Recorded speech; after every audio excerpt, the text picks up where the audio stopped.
It's absolutely fine. Yeah, if you've got any questions, try to keep most questions towards the end if possible, unless you need to leave and you have a burning question you want to ask Ian, because it will kind of break up the flow a bit, and I'm sure he'll do a Q&A towards the close of the night. And I believe that we've already had some questions in from a witness who we're going to ask Ian a bit in, put you on the spot. But yeah, without further ado, let's get Ian up. Can everybody give him a massive round of applause?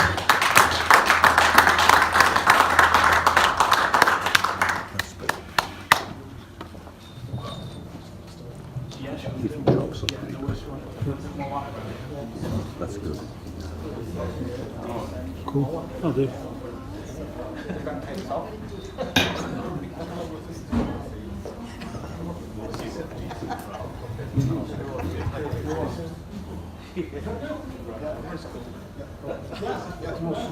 Cool.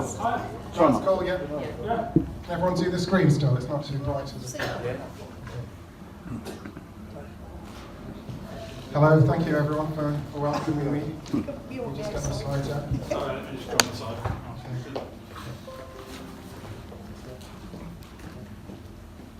Okay, hello. Hello. I'm excited to be here and also scared. This is my first ever presentation. Thanks Dave for inviting me up. So it's really good to be able to get this stuff out and share it with people outside of Hampshire as well. So this is probably going to be a lot of stuff that you haven't heard of. So I'm from Hampshire UFO Group, and we've been running for about 10 years. Just want to give you, not my whole life story, but I want to tell you kind of how the group started, a bit of a background. So also bought this clicker, which I've got especially for tonight. Okay, so as Dave said, I used to live in Birmingham, so that's where I met my wife, and we relocated and we started the Hampshire one up. So just a bit about how we kind of got into the subject, how we met and that kind of thing, before we go into all the sightings and reports that have come our way since. So I've always had an interest in UFOs, seen a few things as a child, same with my wife. I grew up in Stoke-on-Trent and my wife grew up in Portsmouth. We met when she was studying at uni in Birmingham and I was working here and living here. So I think my first experience, I was about 8 or 9 in Stoke in my garden, just looking at the stars and just the awe of the universe, I think. And I saw an orangey red disc kind of go over my head. It's quite high up, but it was kind of disc shaped, definitely a lot lower than satellites or planes. Just kind of casually moving across, no sound. I think that's probably the first thing that did it. Since I saw that, I just watched it go into the distance, didn't do any kind of crazy stunts or anything like that. But since then, I looked out for stuff as a child. There are a couple other things that I've seen. I remember, I think it was a party for my grandparents. It was a countryside pub in Staffordshire.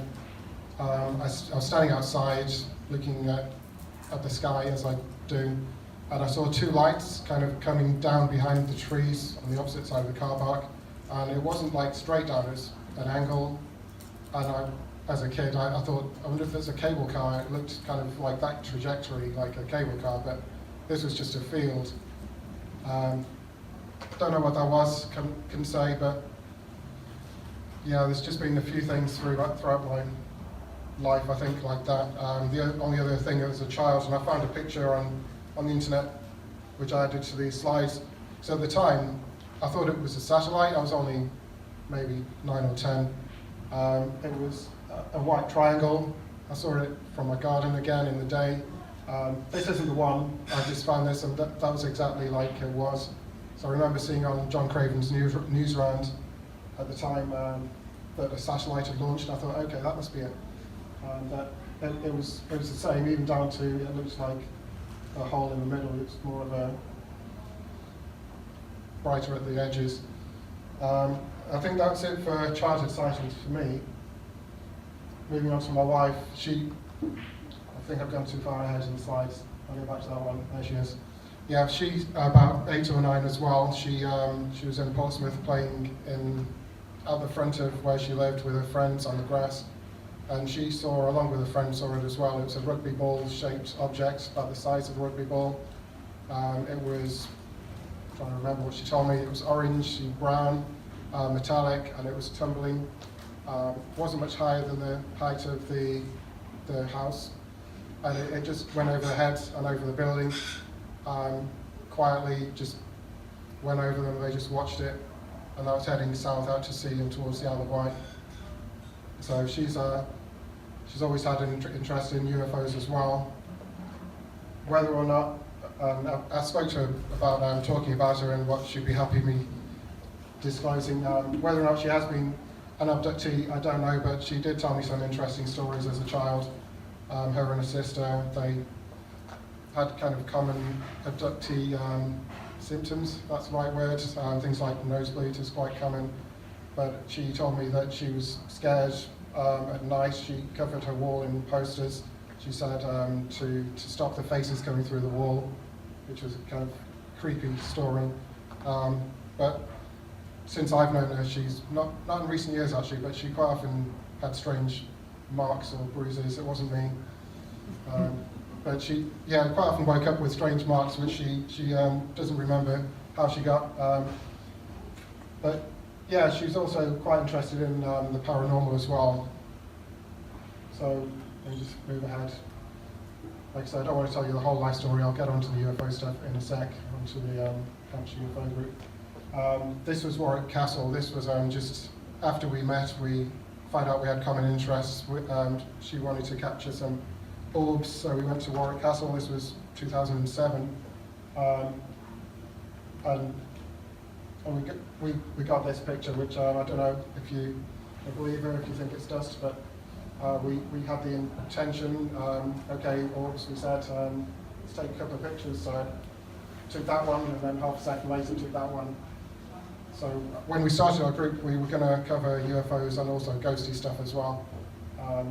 Didn't quite happen that way, I think, because when we had a child, she retired from the group, and then I was in charge, so it's been all UFOs. But while we're on the Warwick Castle subject, we also took this interesting picture, which we just thought was very strange. We went to the dungeon, and she's always been quite sensitive, I'd say. She's always known when places were haunted, and she had a bad feeling about this place. So I got my camera out and took a couple of pictures. So you can see the guy in the background. So that's the ground, but this lady here seems to be on a strange angle and not wearing kind of modern clothes from what it looks like. So whether that's a ghost, it looks, as a zoom in, it looks kind of like she's holding a digital device, which kind of makes you think it's not a ghost, but then again she's wearing some kind of muffled collar, and it's very, very interesting. So we found we had a common interest. We found Birmingham UFO Group, and we came here for, I'm not even sure how long, maybe, I'll say I don't know, but we saw a few really good speakers here. I remember seeing Mary Rodwell here. I think Philip Munson might have given a talk here once. Yeah, good times. But then she finished uni, she wanted to move back home to close to her family, so we moved down south back in 2009. That's when we started. It's actually, we called it the Fareham UFO Research Group originally, because we moved to Fareham, and me knowing nothing about Hampshire, I didn't know the size of Fareham. It's actually pretty small, so after a while people started coming to the group. No one was from Fareham except us, so we changed the name to Hampshire. So yeah, 2009 we started the group. 2011 is when we had a son, and so we kind of thought, okay, she's going to stay at home and do a job, go to bed and that kind of thing. So I've been running it since then. When we first started, we put some adverts out, flyers, things like that. We went to local press just to get the word out about the group, and that's how we got our first members. So this is a local paper, it was actually not a bad article, just saying what we're doing, where we're meeting, talking about our first meeting. They still had to put an alien down in the corner, although it wouldn't be the news otherwise. We also got contacted from a really trashy magazine called Pick Me Up. And this article was terrible. Hopefully you can't read that because it's awful. But the highlighted bit where I apparently said, I'm into UFOs, he said shyly. That never happened. Have you put that along here? Pardon? You want that article along? I want to read that. No. I can send you the picture if you really want to see it. Nothing in that's true. Nothing that's true. They made it out to be like a love story between a couple of weirdos. Big telescope we got there. That wasn't even ours. They bought that for the picture. It's all wrong. I think I actually mentioned UFO though. You've got to Are you close enough? Do you want to read it through? Moving on. But from not this article, but from the paper one and the flyers, that's why we got first members on our first UFO reports as well. So this is the first UFO report, which Dave said I may or may not mention. This is the first sighting we had together as well. This was at the Weirdo 9 conference in Warminster. So I took my flyers along for the group as well. It was a really good weekend. So this was on the Saturday night. They had organised a sky watch for the people at the conference, so there's about 30 people on this hill, Cradle Hill. It was a fairly clear night, really good visibility, and we were looking, facing, I've got a map, I'll show you. We were facing east, I think it was, and we, about 10:30, 10:33, according to my camera, so I checked the time, we saw an object going from right to left fairly quickly. I'd say about the speed of a jet, but we couldn't hear any sound at all. It didn't seem that far away from us, but it was a small light, and it was pulsing white and changing between a pulsing white light and a small bluey-green dot, and it was just alternating between those two colours. It wasn't a very steep elevation. I would say we're on a hill, but it was kind of maybe 30-degree angle from us, something like that.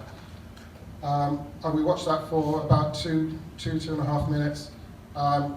It went in a straight line right to left, and then it banked and it was turning away from us, and then it headed off into the distance and disappeared.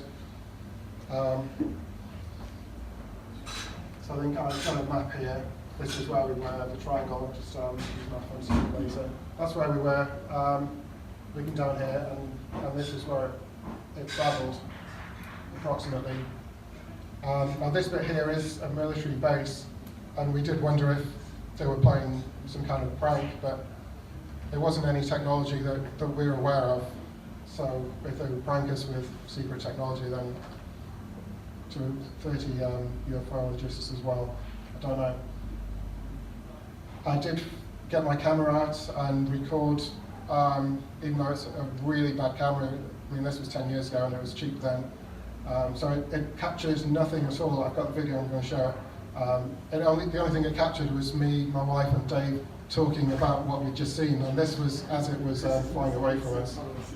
So this is probably the worst UFO footage of the night, but I can get it to play.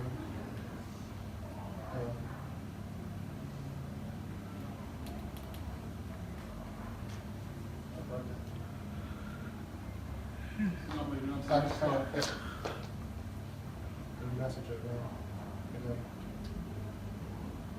Okay, there we go. So these lights are the buildings that were at the bottom of the hill, I think. You can't see the UFO, just as...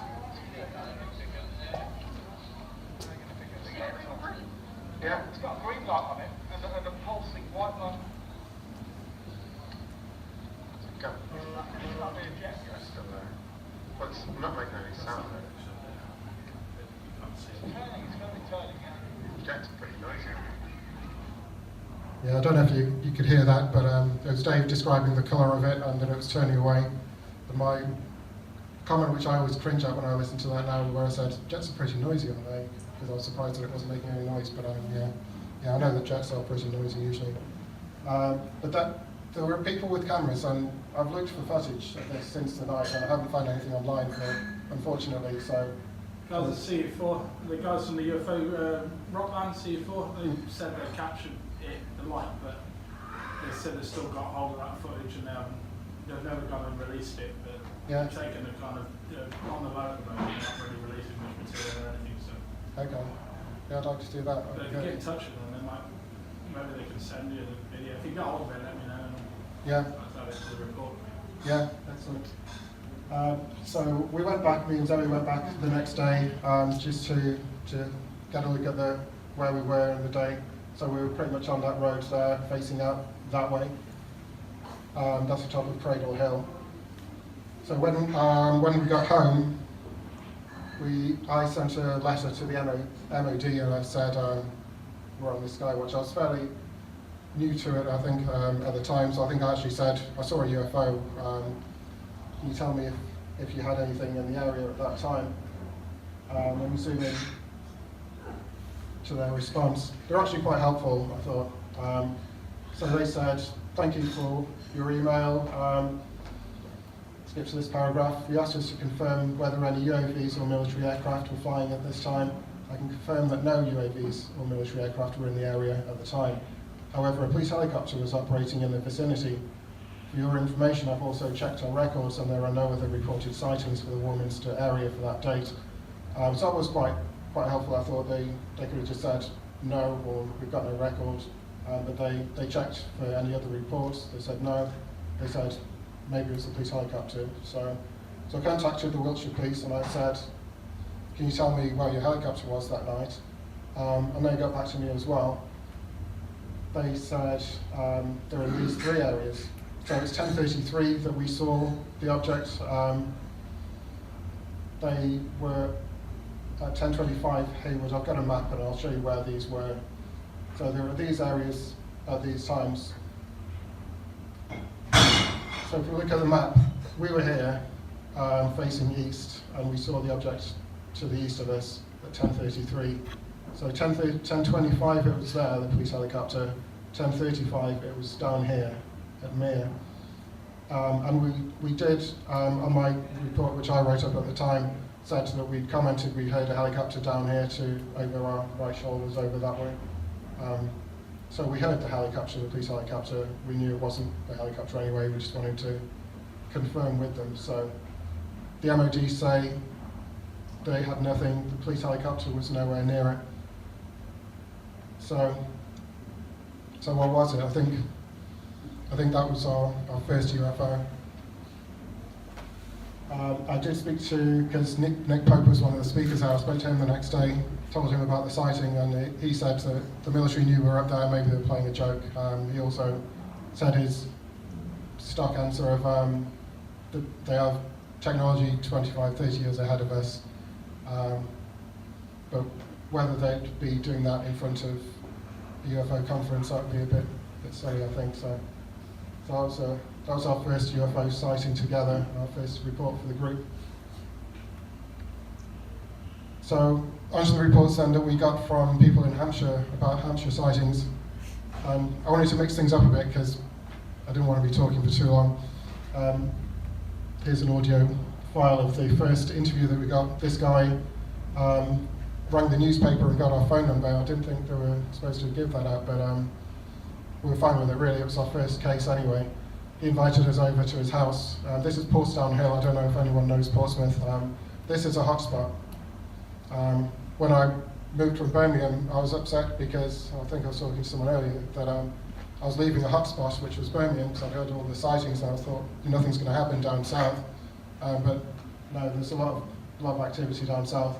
And Portsdown Hill, you'll hear a few times in these UFO reports I'm going to go through.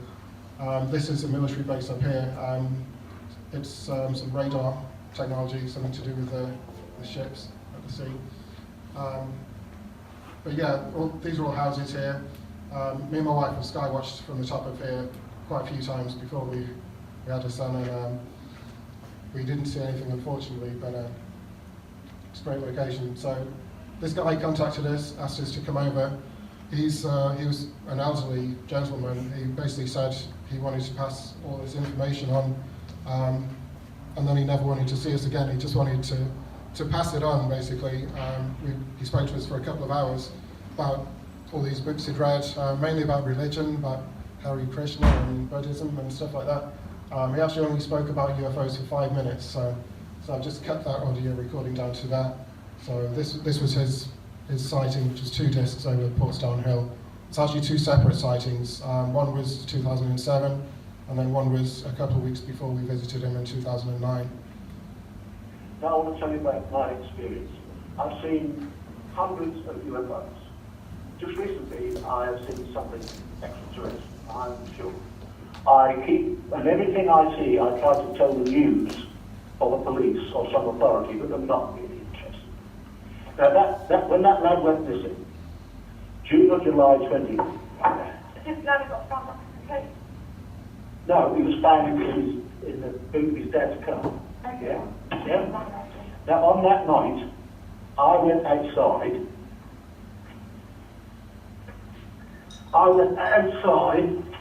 And tell you all my pets have got kids growing up. So there's Portsdown Hill, there's the quarry, there's the pylon, there's another pylon, there's a police aeroplane, there's the chalk pit, yeah? Chalk pit. And the time was, I'll just do it, 8 o'clock, yeah? June, July, 2 years ago.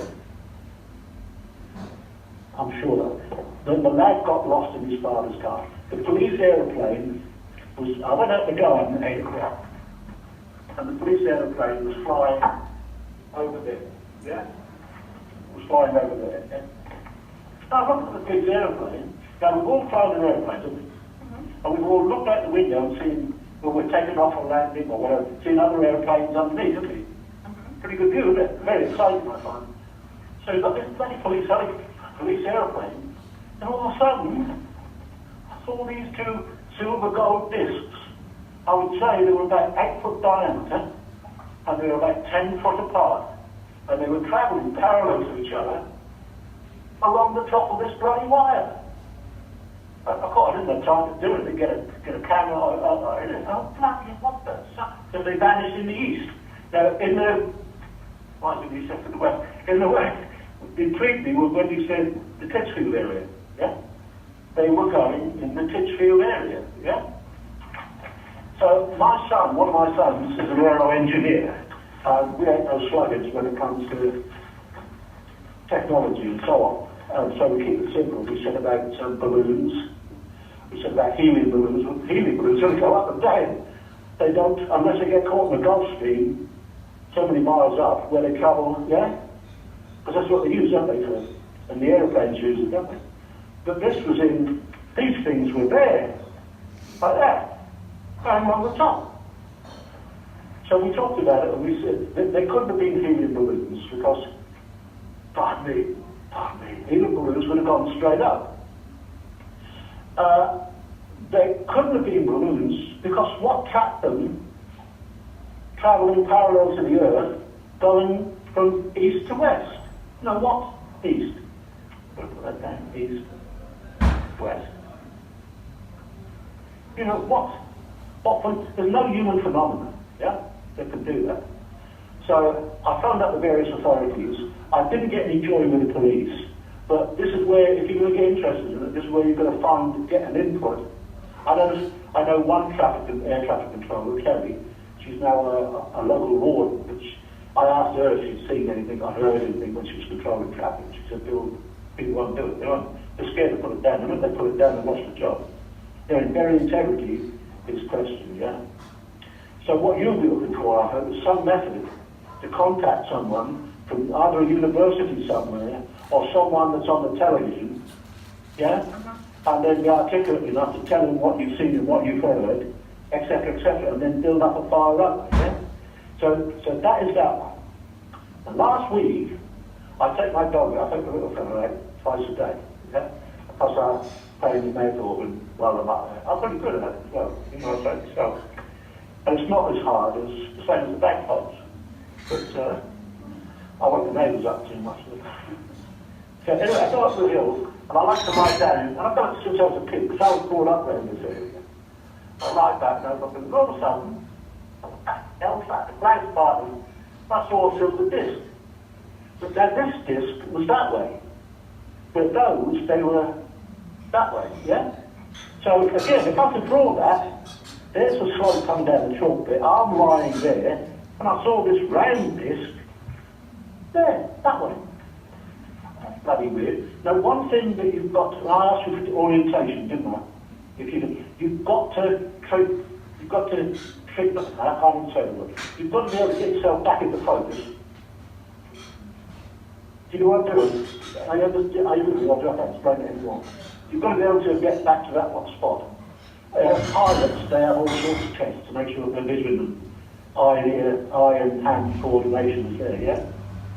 So you look at a little spot up in the sky, you look away, you ain't going to look, your eyeball ain't going to go straight on, you've got to look round for it, yeah? So I saw this disc, and it was stationary. It was stationary. And then I took my eyes away, and I had another look, and I saw this disc. Oh, funny how that's changed. And I saw the two of them. There was one there, and there was another one there, yeah, in that formation. No, not, yeah. Of course, the clouds came over, and that was that. Yeah, so he was a nice guy. He liked to talk, but yeah, very interesting. 2 separate sightings, and both of them were 2 disc UFOs. When he was saying that way and that way, I think the first golden ones were horizontal, and the second ones were vertical.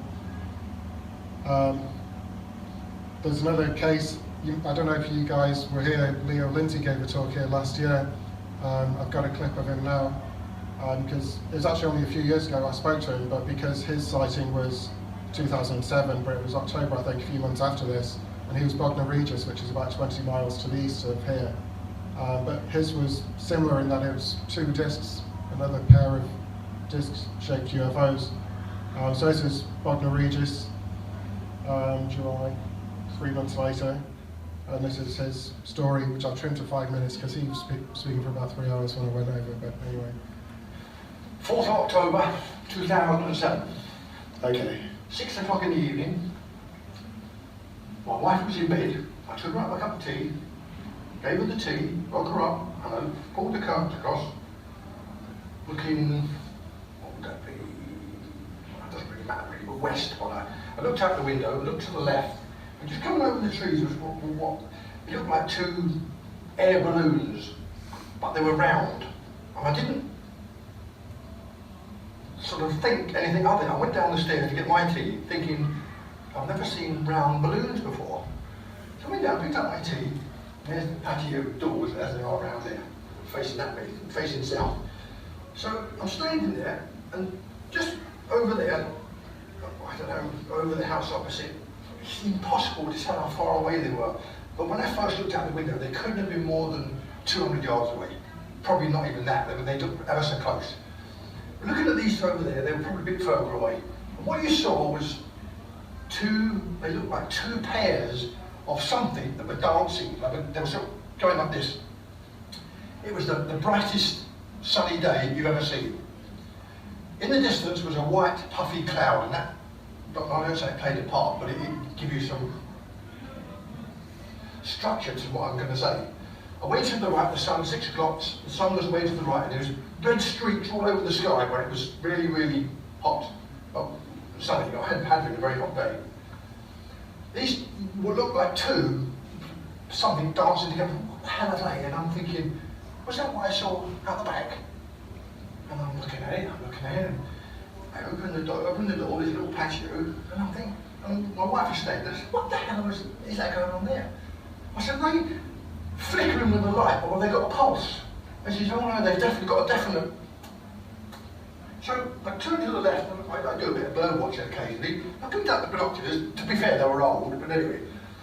As I tuned them in like that, they changed from being dancing lights to 2 flying saucers. One there, one there. I've obviously never seen anything like it in my life. I don't know why my heart was kind of like this, you know? Absolutely, 20,000. I had a look at it, she had a look at it, and it's like a classic saucer with a hump, but the hump was actually quite high. But the actual hump My wife described the surface of it as a multifaceted diamond. It was like, it wasn't panels, it was definitely just like a diamond, like flat surfaces all the way around. And now I realise what the sun, because the sun was over there, and as it was moving occasionally, the sun was hitting and the light was going all over the place. That's what made me think it was two. So every now and then, it would sit there, every now and then it would go like that, oscillate very gently. I know why it does that as well. We'll come to that. Just ever so gently. So I'm thinking, Christ! And you can't take your eyes off it. And I'm looking at it through binoculars, and I'm staring at the upright bit. I'm staring at the panels. I had such a good look that if one of those panels had come up and they stuck a flag out, I could tell you what country they come from. It was that good a look. How far away? It's impossible. I don't know, half a mile, maybe a mile. You can't tell. Nevertheless, with the binoculars, you can see it as clear as day. And then I'm standing half in and half out, and I happen to be standing here, and I'm looking, and all of a sudden the focus is going, and I can't figure out why I'm losing it. What was happening was they were going away directly from me, so therefore you don't know if it got up or down. You could. So I'm desperately trying to refocus, and I can't. But you can see the pulse, very, very bright, and very, very strong. It was a mother of pearl colour, which seems like weak, but it's not. It's very, very powerful. And so these two things had gone away from me directly, and they were climbing. Although what comes next? I didn't realise they were climbing so high, but clearly that they were. And they stopped over there, and the white puffy cloud was there. You could see right through the cloud, and because there was no wind, for the purposes of the half an hour, it didn't move. It was more or less in the same place. One of these lights was now in the cloud, either in front of it or behind, I have no idea, and the other one was like below it, like that. And I'm sort of looking, and my eyes were diverted, and I looked up, and over the top of the house came two jets. Now what amazed me was these two jets were ever so high, so I assumed they were the same height as the two lights. And that's what surprised me. I didn't think they'd gone up that far, but clearly they did. And I reckon the jets were about half the height of a jumbo at full 32,000 feet is normally. I reckon it was about half of that. But you could see them reasonably well. I mean, I didn't look at binoculars, but clearly they were jets. Coming, obviously we're facing that way now, but for the purposes of the story, that is north and that's south. We're looking out to sea. Okay, that's east and that's west. So these planes have come from all parts north, the rest of the country, as it were. Come down. The two of them came down like that. One of these UFOs went slightly to the right. And as the two planes come down like that, the right-hand plane was going straight for the top one in the middle of the cloud. And this one was a fair way apart, but they were obviously together. Come like that. And what happened was they got together like that, and this one would have gone right through the light if the light hadn't gone out. I'm looking at it, I'm staring at it here. How far away it is, I don't know. But this plane would have didn't go close by. It went right through the light. As it got there, the light went out. In fact, both lights went out together. The light just went out. It didn't fly away, the light just went out. I'm sure you've heard this before. Okay, yeah, I've trimmed that because it's quite long, the rest of his story. He then spoke to the MOD. Actually, no, I think there was an FOI request, but I don't think he had any admission from them in that, but I think through a friend, he met someone who worked, I think someone's son worked for the MOD, and he checked on the computers and said yes, a couple of jets were sent up, but they didn't say anything about UFO, but they did confirm military jets. So yeah, two discs again, 2007. Very interesting case, especially with the military involved and being chased. Let's move on to the next ones. So a lot of the reports we kind of just logged on our website. We didn't go out and interview everyone. We didn't do FOI requests for all of them. But we speak to them via email usually and get the story, get the whole report and put it onto the website. So This one, again, September, so this would have been just as after we'd started up, and they would have seen the ad in the paper. They are from Hillhead, Fareham, which is quite close to where we live. It's another place on the coast, lots of nice coastal areas down where we are. They took a couple of pictures of the sunset and some boats, and it wasn't until they put it onto the computer when they got home that they could see, I've got a zoomed in version, but over here on the right, you zoom in, it's hard to say what that is, but it doesn't look like a plane. It kind of looks like there's some kind of propulsion coming from the back, but then you got this light over here potentially reflecting. But they took this photo, and then about 30 seconds later took a second one, so I've gone the wrong way. And this object had now moved to the left side of the picture and is now here. Assuming it's the same object, but it's not here now. It's over there, and there's a zoomed in one of that where it just looks kind of like a flat disc to me. It's hard to see any or too much detail in there, but that was our first email, I think, that we got with some pictures. So Did you say that's in Portsmouth? this was Hillhead, Fareham, so you've got Portsmouth and Southampton, and Fareham's in the middle.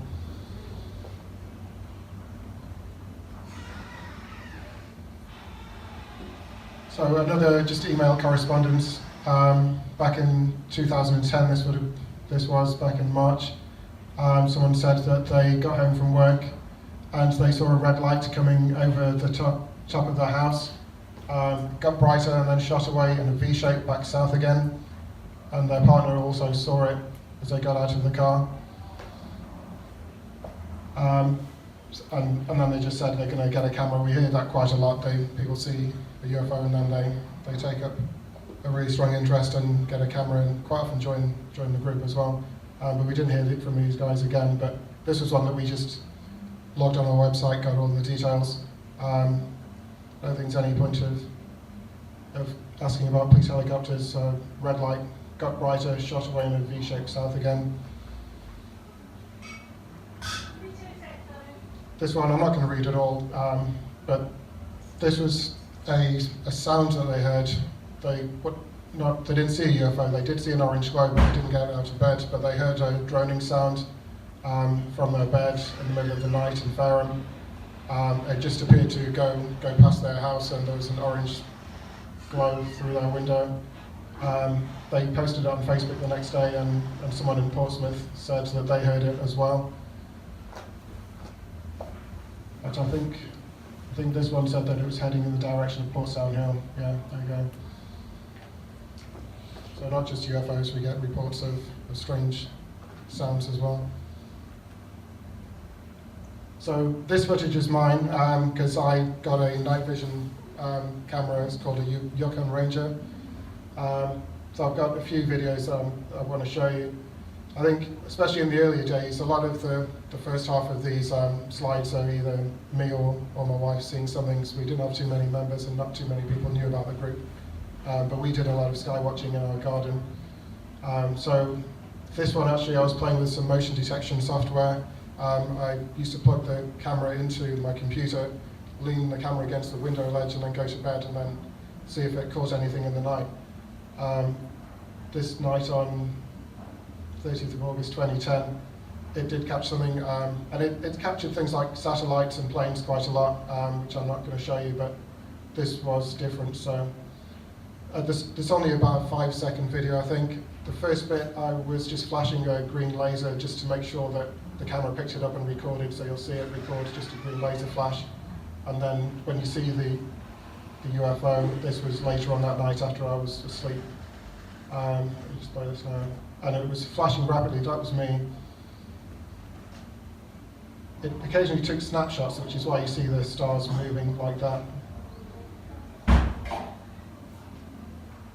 And that was the object. So I've never seen anything like that, and I'm not 100% sure that the software wasn't malfunctioning, but I'm just going to play that again. But you can see the stars stop, so you know it happens at that time. It wasn't a time lapse or anything like that.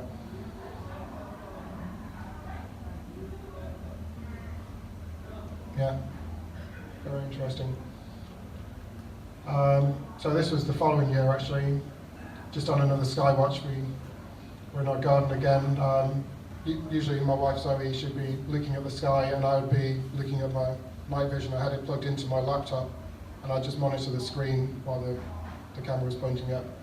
So she said she saw a green light. I don't know if this was related to the green light that I saw, but when I filmed this object, the picture's a bit pixelated because I downloaded these from YouTube and they did add some compression to it. But you can still see it quite well, I think. So this is it here. So we see a lot of satellites, and this camera picks up satellites really well. But when they pulse like that,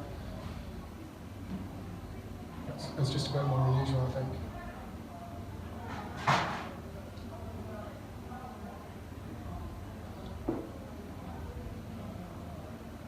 I've seen these quite a few times as well. So whether it is something maybe someone can identify for me, if it is a satellite and they do that, let me know. Some satellites travel. Yeah, that's true. That's and true. they catch the sun at certain angles, Yeah. making it look like they're pulsing and they're vanishing, they're pulsing and vanishing. So if it's not changing course, there's a possibility it's that. Yeah. Obviously, Okay. I'm not saying it 100% Yeah. is that.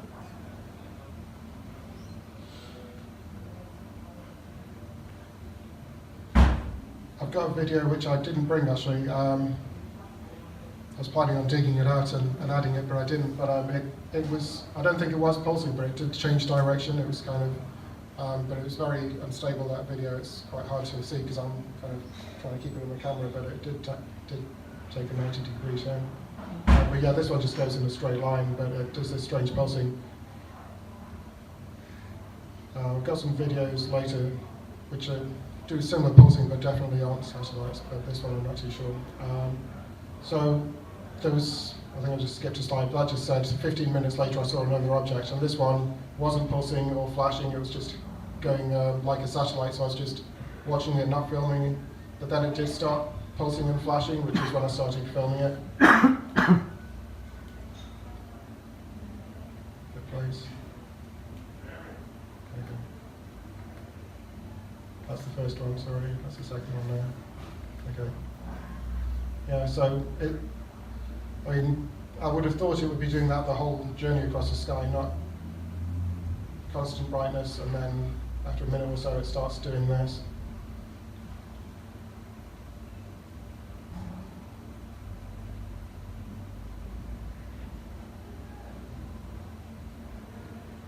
I've had once or twice when I've seen things like this, I've fired a laser up close to it and kind of got a flash back, whether or not it's responding or a coincidence, I don't know.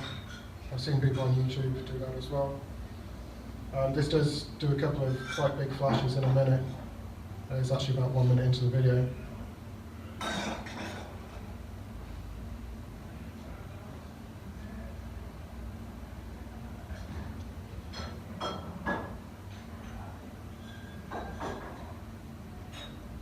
As much as I like this camera, I've had it for 10 years now, and I've seen some Gen 3 stuff, which I'd love to have. There's a lot better stuff out there. There you go, it's big flash. I think it does it again. So whether it's just reflecting something at that time, I don't know. Then that just carries on into the distance. So there's another guy in Southampton called Darren Ashmore. I don't know if maybe someone might have heard of him. He's quite well known. I think he's got a Twitter feed and a website. I can't remember his address, but if you Google his name, he posts a lot of UFO news and stuff like that. But he's also knows his stuff about infrared and night vision. Haven't seen him in a couple of years. I've spoken to him a couple of times online, but he came to our meetings a couple of times. And he modifies cameras, takes them apart and expands the capabilities so they can film in infrared and ultraviolet and better quality than my stuff as well. So he sent this video, which was in 2011. This was in the day, but in infrared with a modified camera. He was testing the theory that they somehow light chemtrails. So I've seen videos of them being around chemtrails, and here's another one.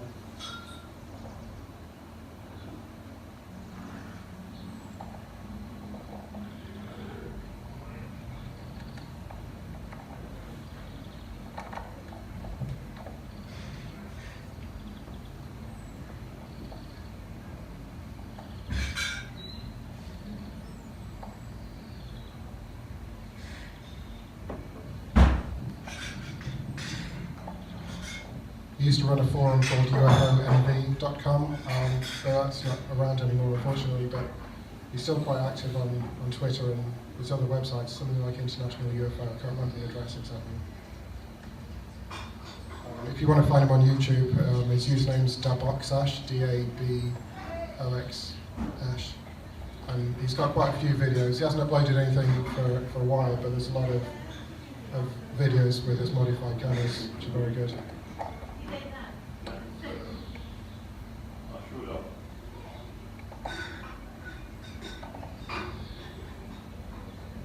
So it looks like two objects.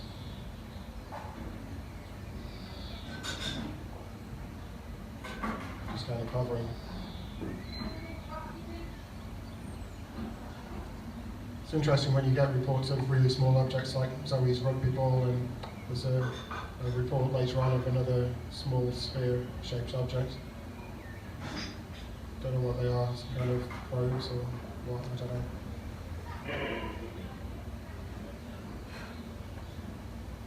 This is quite a long video, but I'll just show you for a minute and go on.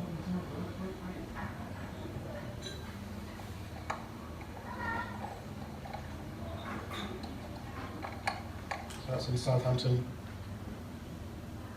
So, yeah, like I said, the first few reports are either me or Zoe. So this was another one that she saw. She quite often sleeps in the garden because she likes looking at the sky and then just nods off out there. So, actually, no, sorry, getting mixed up. She was in the house. She woke up at 5, decided it would be a good idea to go outside, and then she saw a UFO, asked her to draw it, which she did. So this was 2012. First thing she saw was a gold flash in the sky, and then she saw this, what looks like a satellite, but brighter, and it was gold, and it was going in an arc direction. And then it flared up about 3 times brighter, and then shot off extremely fast this way. So she always sees the good stuff, I never see the good stuff. That's not true, actually. This is the best sighting that I've seen. This report will probably take us up to a break, I think. It's about half an hour, I think. This is 2016. This was our group Skywatch with the HUFOG members. There was 5 of us, but one of them unfortunately didn't see it because he was about to go home. His car wouldn't start, so he had to get the breakdown services out. So he was talking to the breakdown guy while we were watching these 3 lights moving across the sky. I don't know, some people might have seen this. I'd be curious if anyone has, just because we've tried to share this as much as we can, and this video's had a few thousand views on YouTube. I did send it to Gary Heseltine back in 2016, and he showed it at his Home Earth conference in 2016. So, to give you the story of this, we were at the New Forest, which is, I don't know, you've probably heard of it. It's a really nice open space down in Hampshire, outside of Southampton. A place called RAF Stony Cross. It used to be a runway, so it's really flat, open space. You can park your car just on where the runway was and just walk into the field. We do see 5 sometimes. I don't know if you guys know what that is, but I don't know if that contributed to it. We're kind of split in the group. I think some people believe there's something to it, and some people don't. But we did do it, like we've done on other nights.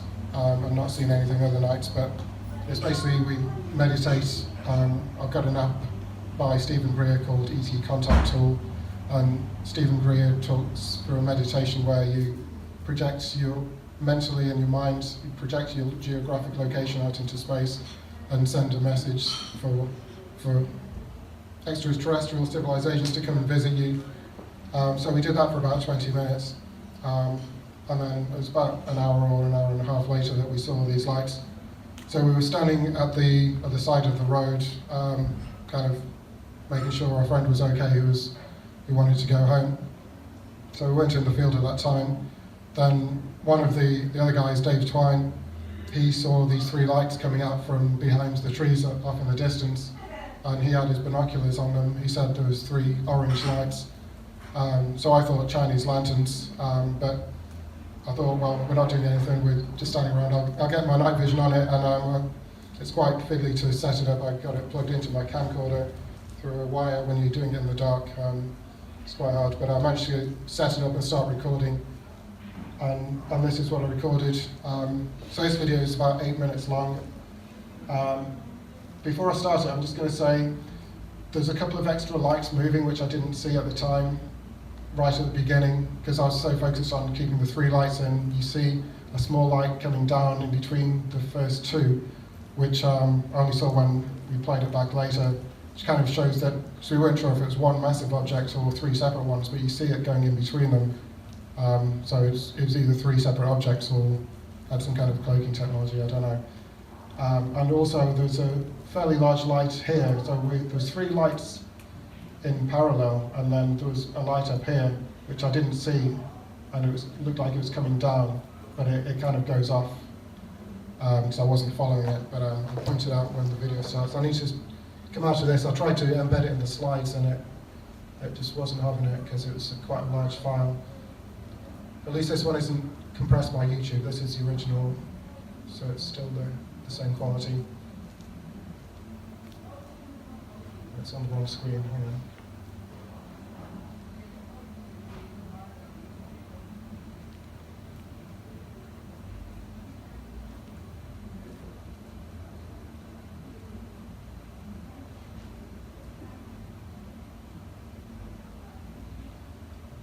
I don't know how to work this now. I'm going to have to close this.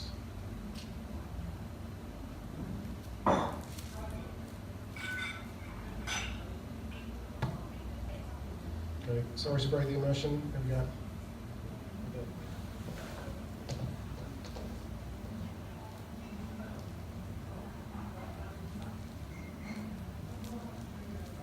So you'll see some blue flashes when that cable is coming loose. I managed to stabilize it.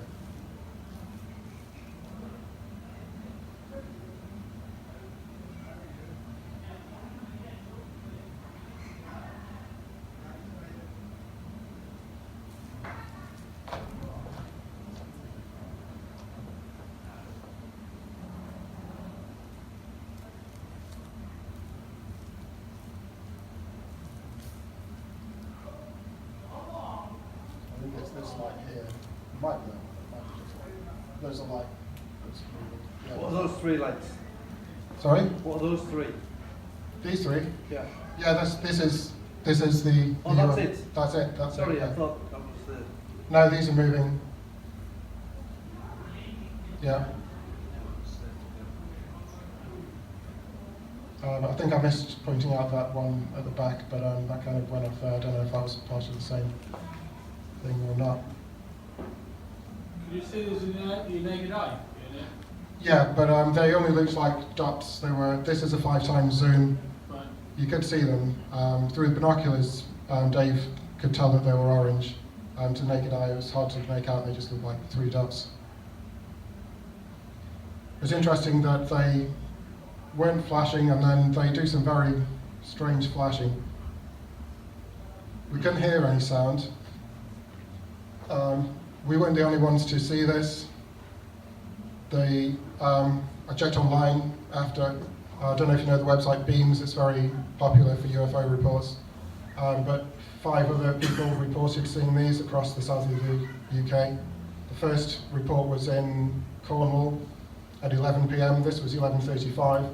There's a report in Cornwall, which I'll go through each report in a minute. We saw it at 11:35. It's also seen in Bedford, Oxford, Northampton, and Milton Keynes. And they all said there was no sound. Some of them had slight variations, which I'll go into in a minute. Has anyone seen this before? Yeah, I seem to recall seeing it at UFO Truth and Gary put it on. Okay. It's a good video. Well, Very interesting. clearly not lanterns. Clearly. Yeah, definitely. Can that be 3 planes flying in formation? It's possible, but I don't think so because of the flashes that you see, and the flashing it will stop in a minute and flare up. Okay. I plotted it on a map though, the different locations that they were seen, and worked out they were about 55 miles away from us. So I say we didn't hear them, but they were quite far, but then the other reports didn't hear them either.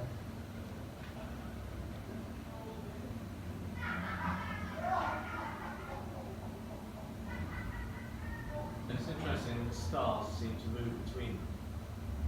Yeah, It doesn't seem to be solid. yeah. It's interesting how they flash and then they stop like this.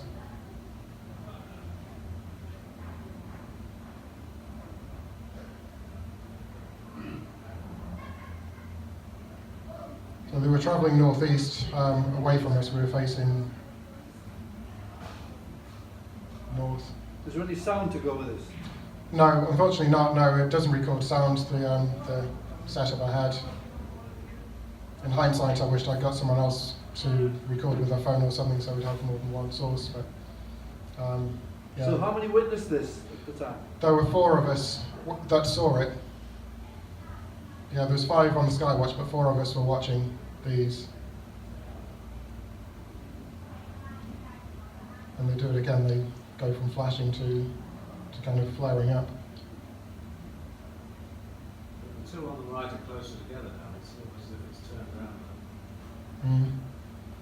They were heading northeast as well, so the perspective might change slightly.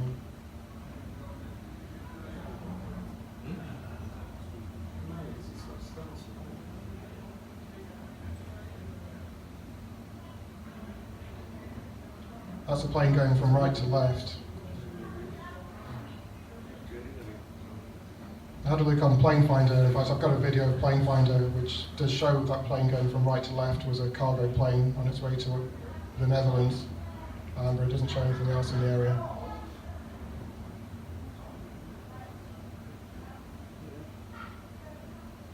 I wanted to capture the grounding as well, so you could see kind of what elevation it was at, get some perspective.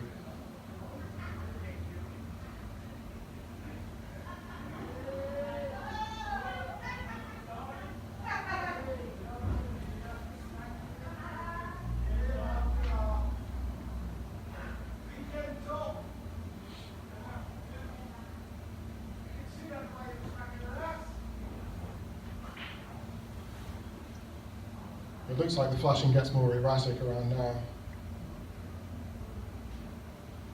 It almost looked like it was one object just spinning, but just very strange flashing. I tried to stabilize this week. I've tried again.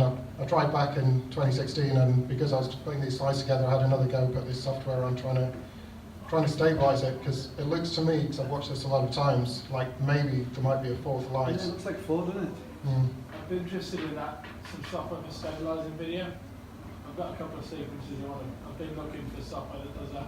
Yeah, there's one called... that moves it around so you can track a particular object. Yeah, there's one called Blender I was trying to use this week, and there's videos on YouTube, and it looks like it does that, but it wouldn't when I tried.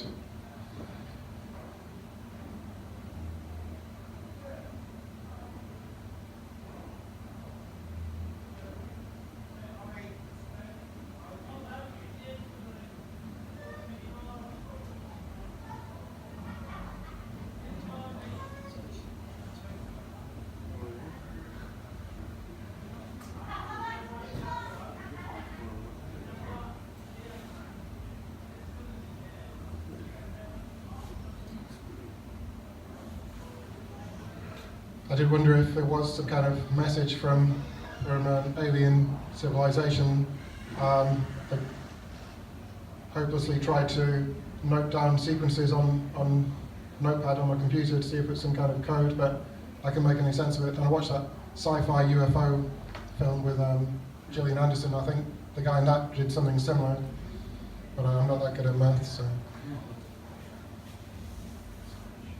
Did you, excuse me, did you say this was at the same time that you put out that minefield to space? It was about an hour and a half later, I think. Yeah, we did that about 10, and this was half 11. Yeah, I don't know. Yeah, there's a few in the group that aren't really into that, so we don't do it all the time. Usually when I want to try that, there's one guy, Dominic, who's quite open to that, so just me and him will go out and skywatch. And we have seen some interesting things, but we haven't seen anything on this scale. And then I lose them because the cable does that when it comes back on. They're gone, but they were heading away from us, and then start tracking planes and stars and stuff like that. But and that's the end of the sighting. That's a plane. And it's flashing like a plane, not like they were. Yeah, so let's just switch back to the slides now.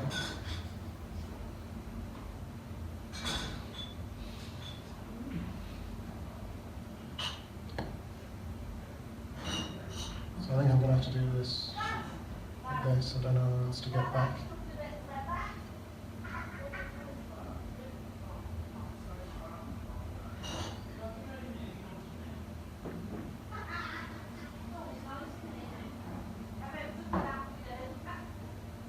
Okay, so these are the other sightings of those objects. The first one was down here in the southwest. Now the time on these reports is a bit strange. Either the times were not accurate because they say that they saw it before we did, but if it was heading this way, then it's hard to work out how.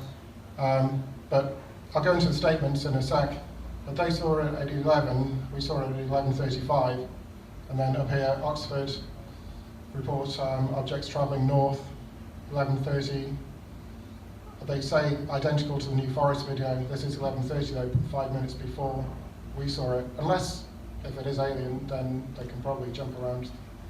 I don't know, either that or the times were inaccurate. We definitely saw it at 11:35 though. Why do you say alien? Why does it have to be alien? Well, it doesn't have to be, but yeah, it doesn't have to be. I mean, could it, if they were man-made, why couldn't it be 2 sets of 3? Yeah, possible. No, but Yeah. No, but you keep Yeah. saying alien, don't you? As if it has to be alien. I don't understand why. No, it doesn't have to be. And like you say, it doesn't have to be the same 3 objects. A couple of these sightings are slightly different, but very similar.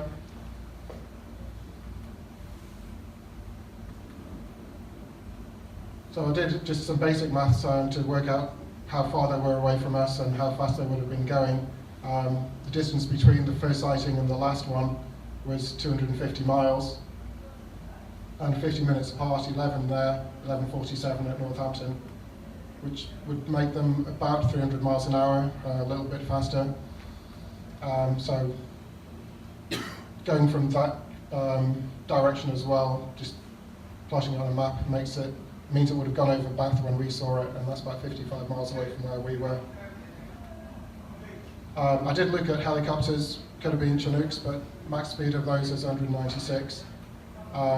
The world's fastest helicopter, according to Google, is the Western Lynx at 249, so I don't think it was a helicopter or 3 helicopters. This is the first report. These were all reported to beams. I didn't want to read too much text up, but I do want to read these ones. So at Cornwall, they say 3 flashing spheres. We reported ours to beams as well, so people will comment and say it's the same because they saw it on the site that they reported it to as well. So they can confirm exactly the same as the link below, which was ours.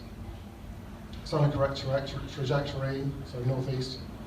And they thought it was just them that saw it, and they're just surprised that they've got all the similar reports on that night. I said it's very quiet here. If it's jets, you can hear them always. It's an extremely quiet night and no sound with these objects.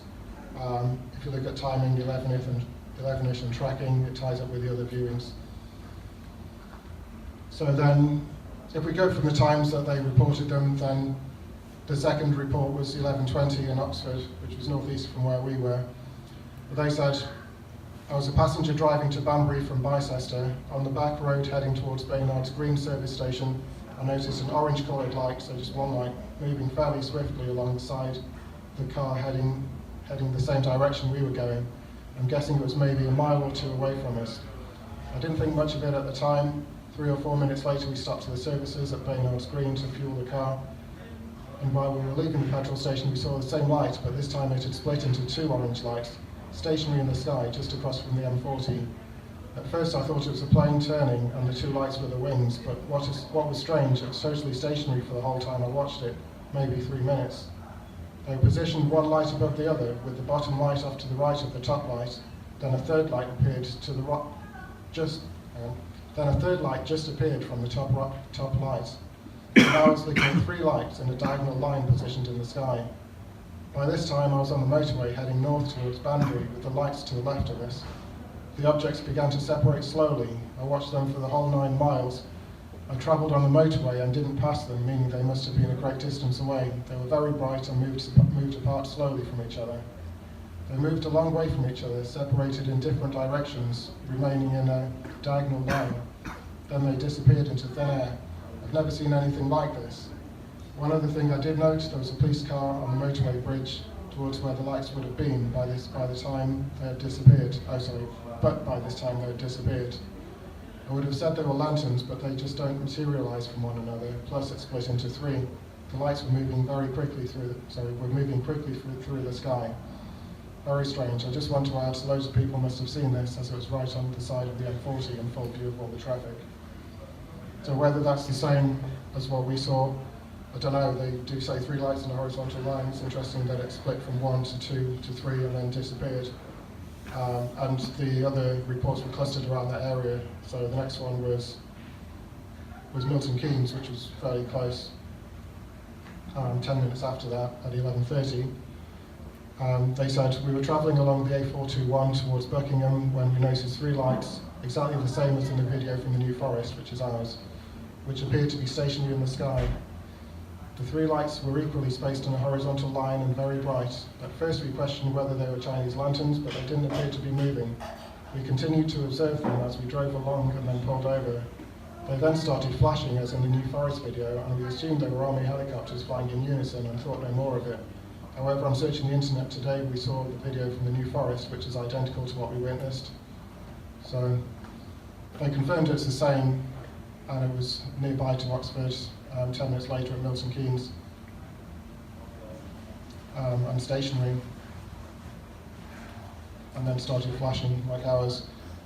So this one at Bedford, 11:30/45, somewhere in between. We picked up our son from work in Bolmhurst to come home, and we were heading towards the A6. I noticed 2 orange lights in the sky, which looked like lights on the tips of a plane's wing, so they were horizontal. The right light was brighter than the left, and they were low in the sky. We carried on when I noticed the lights were now vertical. As we were travelling along, it didn't seem like they were moving very much, if at all. It was odd, and as it was odd, I kept trying to watch them. When we got to Thurley Road, they were ahead of us, slightly to the left. We turned right out onto Thurley Road, and within moments I said to my son, it's turned into a triangle of 3 close together, orange lights. We kept watching as we approached a small roundabout on the A6. They were nearer. We went around the roundabout and onto the A6 towards Northampton A45. The triangle of orange lights was now to our left, and they seemed to separate and all went overhead slowly. There was no sound apart from our car. I couldn't see anything then for a while, but a little while later I saw them to my right, and they were then flashing like a plane. But there didn't seem to be any sound when they went over us, maybe due to road and vehicle noise. It was a bit frightening, with the main part of the sighting we were alone on the road. I tried to take some pics on my phone, but the flash was working, and in panic couldn't switch it off in time to try without. I could do a sketch, but it would be basic. Then I put it as 5th, but that was at 11:35 in New Forest, which I told you was us. The last report was in Northampton at 11:47. They said glowing lights. Just witnessed a group of lights in a row around 4, all moving in the same direction. At first I thought they were planes heading in the same direction, but after a few minutes the lights would flash on and off, and they all moved at the same time, sometimes slow for a few seconds, then fast. Unfortunately, my Samsung camera wasn't good enough to capture the video. I'll be buying a camcorder next. So they were the other reports. Whether they were all the same objects or different, I don't know, but they were all within an hour of each other on that night. all orange lights, flashing and not flashing. Interesting that this one said 4 lights, and I want to stabilize my video because maybe there was 4 at the end of ours, I don't know. So obviously, I asked the MOD, I told them about all the areas. One thing that really bugs me even today, I said east/southeast when it's actually northeast, but I did go on to say between 11:30 and 11:45, this area heading. I said there was odd flashing behaviour. I said, please could you also confirm whether military aircraft were over these other locations around the same time, as witness reported seeing very similar craft to what we saw. So they weren't helpful. All they said was, where is it? Yeah, after a search of our records, I can confirm that no information is held within the scope of your request in respect to the Royal Air Force. They said they provide advice and assistance wherever possible, so I might find it useful to note the MOD does not attempt to identify every radar return or contact. The identification of aircraft within the UK is a matter for the Civil Aviation Authority and National Air Traffic Services, and they gave me their contact details. So I spoke to the CAA first, and they weren't helpful either. I think I've got a zoomed in version. Yeah, I just said the 3 lights in tandem over St Austell's. These are the locations between 11 and 12 that night. They treated it as an FOI request. They said, the information is not held by the CAA. We're not air traffic control. We do not track individual aircraft movements. Try NATS, they might know. So I tried NATS. They took a while to reply. Had to chase them, and they said they lost my first request. And then I couldn't zoom into this, but I'll just read it. They said, sorry for the delayed response. We seem to have lost the original one. I regret that NATS is unable to provide the information you've requested. We do not publish flight plans or other commercially confidential information in respect of aircraft operators with whom we contract for the provision of air traffic control services. We're also unable to identify particular aircraft flying in the UK controlled airspace for interest purposes because it's a long and costly process and we do not have the resources or facilities to do so. NATS operates under license from the CAA to provide safe and expeditious management of UK airspace, and our costs are kept under close scrutiny as part of our regulatory framework. Don't know why I read all that, because it's basically just saying we're useless. So yeah, the MOD say it wasn't them. CAA and NATS said they're not telling us. I went back the next day. This is RAF Stony Cross, so we were literally here, and that's the trajectory it was taking, going left to right.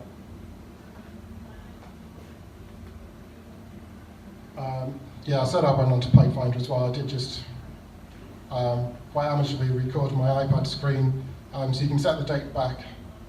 So I only did this last week or a few days ago, I think.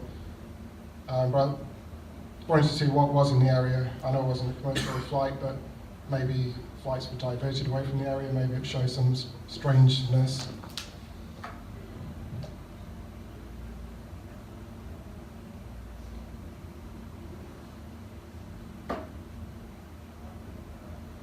So this is 11 o'clock on the 9th, so I had to look down at St Austell first, just to see if there were anything that you could mistake for three lights. But to cut a long story short, there was nothing similar in that area. I speed up the video, so it's only about a minute long. I'll let it run.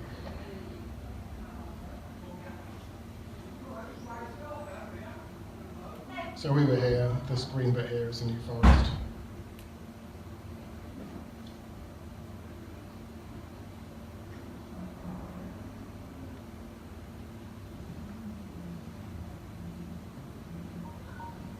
So 11:20, there were reports around Oxford, Milton Keynes, Bedford is around here somewhere.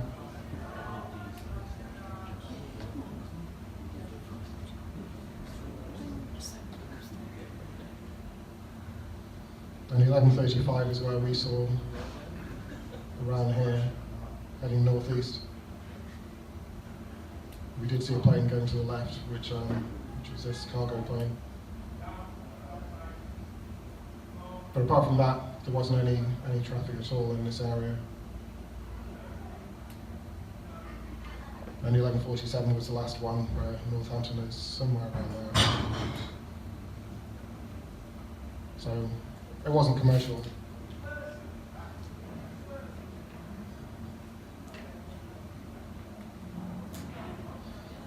So I posted this on YouTube, and someone did comment and say they saw the same thing.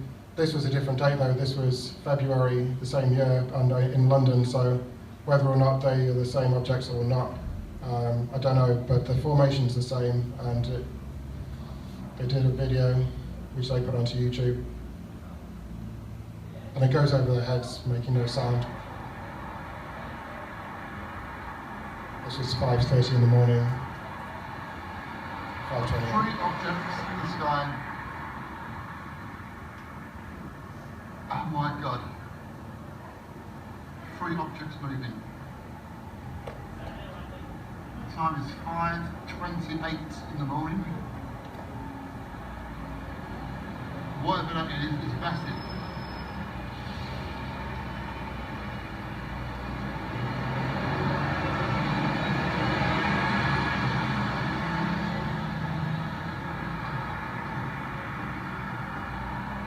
It's hard to make out, but they're doing very similar.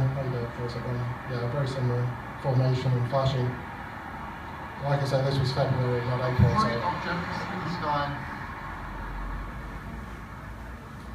Oh my God. 3 objects moving.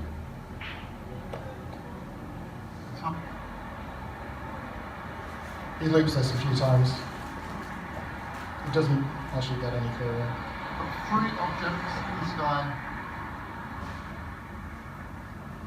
I don't know if this was the same object, but it looks the same. 3 objects moving.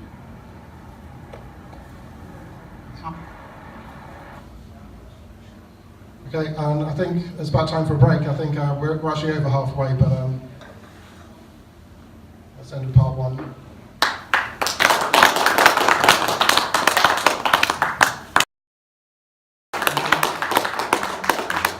Thanks to everyone who stayed and hasn't left, like my friend who I've known for years, who's gone. But yeah, thanks everyone. Anyway, thanks everyone. So part 2 is the short half. We're up to like the last 3 years in the 10-year history of the reports that we've had. So I think we're on 2016, but these are, which one's first? Yeah, this one's my wife again, because I think she was a bit gutted she didn't see the New Forest when she wasn't on that Skywatch. So a few months later in May, she was on, this is the Beams website, because I think my website was down, and yeah, it was just easier to do that. So if you look on my website now, most of those ones in the first half aren't on there because they were on a previous site, had website problems, and I really need to get those back up. So this is really good that I can do a complete end-to-end, and then I need to update them all onto the website. So this one was on Beams. She saw this in the back garden as usual. I put it on her behalf, I just said my wife saw something. This was a triangle, green triangle. So, I remember the details of this one. Yeah, she was sleeping in the back garden like she does, and she heard a high-pitched sound which woke her up, and she saw this green triangle, pale green, just moving fairly quickly, bigger than a plane, she said. She watched it for 2 or 3 minutes, and she came up and woke me up at 2:30 in the morning, which I didn't mind because I'd love to see a green triangle, so I went outside, but it had gone by then. So that was pretty much it. There was a bit down at the end that she said that she doesn't remember getting up from the sun lounger that she was lying on. She remembers hearing the sound, and the next memory is standing up, watching it fly past. But whether or not that's any missing time, I don't know. But it's on the report anyway. So going from small green triangles to one of these, I think no UFO talk would be complete without one of these. So this was a guy in Portsmouth, Waterlooville, which is just outside Portsmouth, Dave Booth. He didn't have any knowledge of UFOs before seeing this, or any interest in them. He was having a cigarette outside his house and saw this kind of casually flying down this street. So this was the bank holiday Monday in 2016 at 10 p.m. And he drew this, 3 lights in each corner. I think I've got his statement here. So just to summarise it, he was having a cigarette and he saw a black triangle with 3 lights underneath. He saw it for about 10 seconds, what seemed like following the main road. He said it was about 100 to 200 feet up, so really low, and the length of an articulated lorry, fairly flat and perfectly triangular in shape. Obviously definitely not a plane, helicopter or drone. So there's no sound, and it wasn't the lights that caught his eye, it was the shape against a not so dark night. He also mentions that as it went past, it passed as a low red light turning a white orange as it went away towards the east. His wife as well, who's also not a ufologist, saw it as well, which means he wasn't imagining it. So that's the first he's ever heard of black triangles. He said he went online afterwards and was flabbergasted to see all of these other cases of black triangles. So he contacted me and asked if anything else was seen that night or if I could explain it. He's now a regular member of the group. He comes all the time. He's really interested. He's watched a lot of films, documentaries about black triangles especially. So it's converted him. He also sketched this, which was the angle that he saw it at and the approximate size. So he said it was going from right to left, slowly rotating with no sound. I'd love to see one of these, whether or not there are people flying them or not. I'd love to see one. So this is a map just to show where he saw it. It's a really heavily built up area. This is Hambledon Road, and he said it was 100 to 200 feet in altitude. He saw it as it went over the Toyota garage here and past McDonald's at 10 o'clock on a Monday night. It's just baffles me. I think if it is military, to fly it at such a low altitude in such a heavily built up area, it doesn't make sense to me, but there you go. So he asked if it had been seen anywhere else. There weren't any other reports on that night, but there was one the next night, and this was in Essex, which is about 100 miles to the northeast of Waterlooville.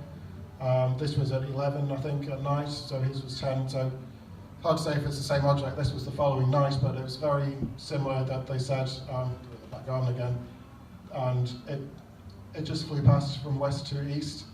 They said it had 3 amber orange lights, so the same, but they estimated it was 150 feet in size, whereas Dave said it was the size of an articulated lorry. So whether it's the same object, whether it can change size, I don't know. But they said that it moved in an unusual way, because Dave said it was rotating clockwise as it went down the street slowly, and this was a rocking motion. They described it as like a bobsleigh. They didn't report this to me, by the way. I was just looking to see if anyone else had seen a triangle. This was on beams. They said it was like a bobsleigh going up the side of the ice and back down, almost like a rocking motion. And they said it was fairly fast and absolutely silent. So they didn't capture any footage because I think they were too scared or something like that. So didn't do any investigation into that. I think there's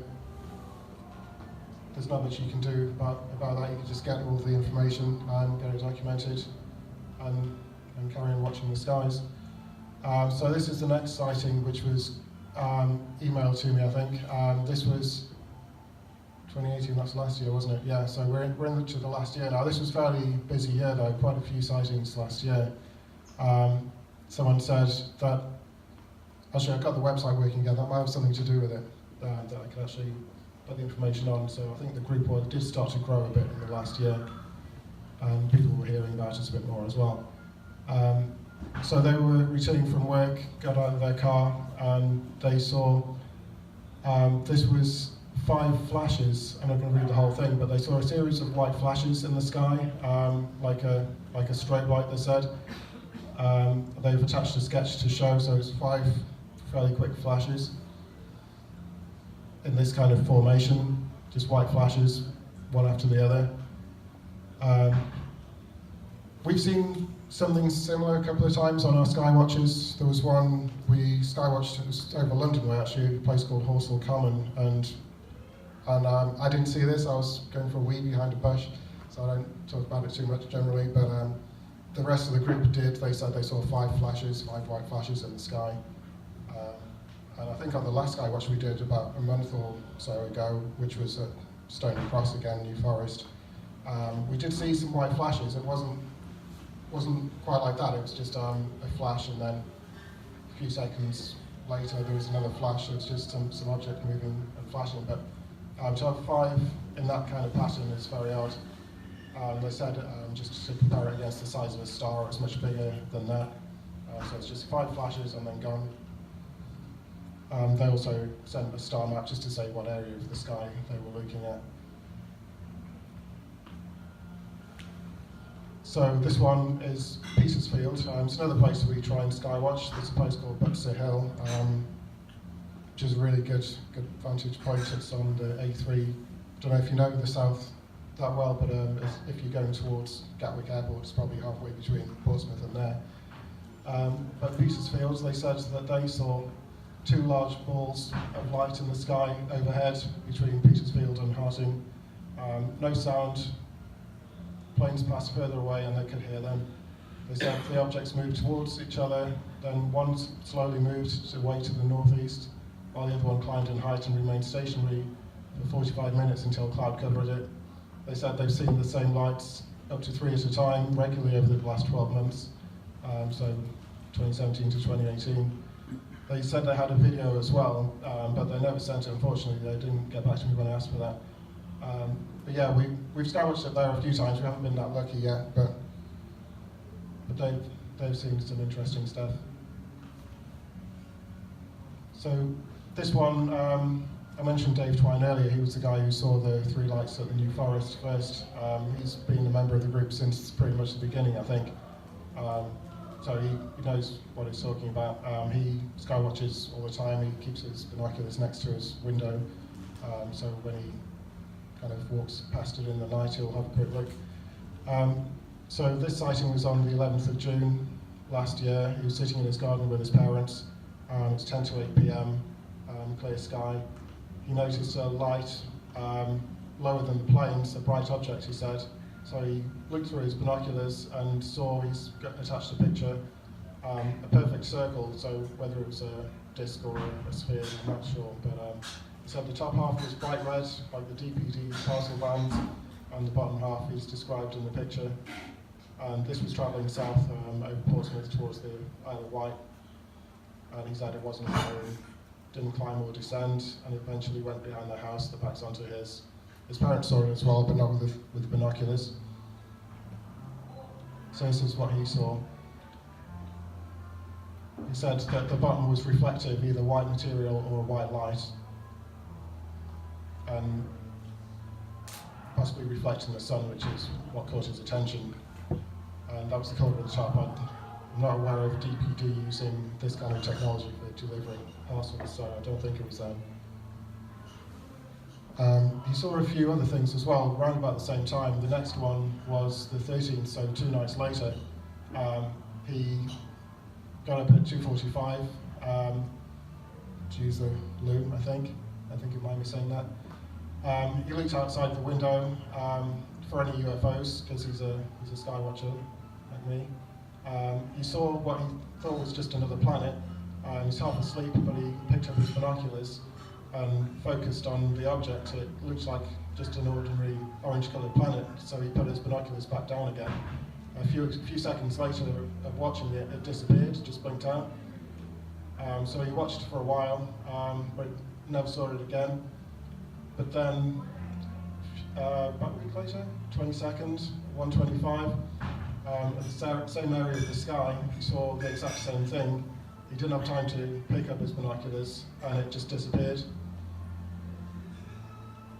So he's drawn just the sky from his view from his window, comparing it to a star here, Jupiter here. There it was, stationary, and just disappeared. Same place in two separate nights. So moving on to the summer crop circle season, we don't get many crop circles in Hampshire. They're all in Wiltshire, as you probably know, but there's a place called Cheesefoot Head, just outside of Winchester, which does quite often get a crop circle. This one was just about a mile down the road from Cheesefoot Head. We've also skywatched there quite a few times, seen strange flashes and not much else, but I saw this on the Crop Circle Connector website on the 10th of July, and I managed to get along to it and check it out a couple of days later on the 12th. Here's a bird's eye view. So Cheesefoot Head is the hill just up this road, about a mile up the road, not far at all. I'm open-minded about crop circles. I've seen some videos on YouTube of orbs in fields and crop circles appearing. I do know that things have been seen around there. People do sky watches and see things. Whether that means that it was aliens that made them, I don't know. But personally, I think that some are created by non-human entities. Personally, I think a lot of them are created by humans.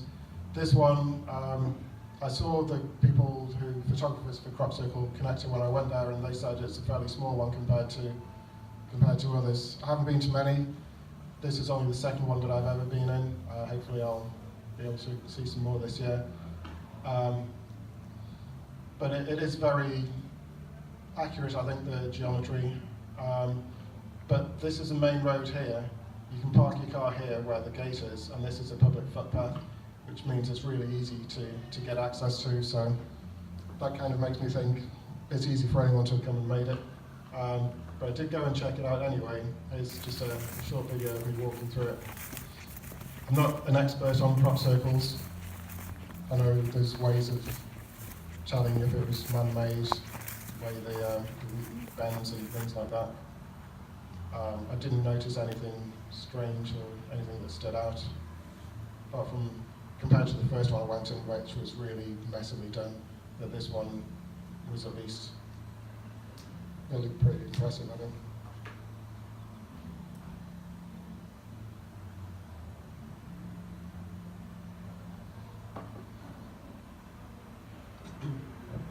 While this is playing, I just want to say about the skywatch that we did there. I think the following night, the 13th, it was just me and one of the member, Dominic, who's the guy I mentioned earlier, who does the C5 with me.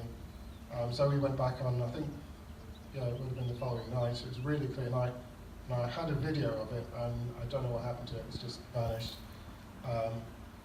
But yeah, we sat in the middle of the circle, just camped there, and we did the C5 meditation. I don't know if you've seen the ET Contact Tool app, but he's also got some tones, which he says if you play these tones, it can attract them. So we played these tones, which were apparently recorded in a crop circle, kind of high-pitched frequencies. So we did that. We sat there for a while. We didn't see any UFOs. There were a couple of strange lights that we saw. About 10 p.m., Dominic realised he left us waiting in the car, so he was going to go back for it. I was sitting, well, we're both sitting in the middle, but I was facing that way, and the car was back that way. So he was going behind me. I didn't see him walking up, but as he left the centre of the circle, he said he saw a pink flash at the level with the wheat, so ground level, just a pink flash. So I got up, we had a look around, we didn't see anything else. Then about an hour later, we were just sitting in the circle again. I had my night vision with me, the same Yukon Ranger. And I saw, with my eyes, not with the camera, I saw two white flashes, and that was from the footpath. So I thought, it could be the farmer, it could be just someone using the footpath, and maybe it was. But I got my night vision on it, because you can see, like daylight then, and I couldn't see anyone, so I don't know what that was either. Apart from that, that was it for that skywatch, apart from it being really peaceful.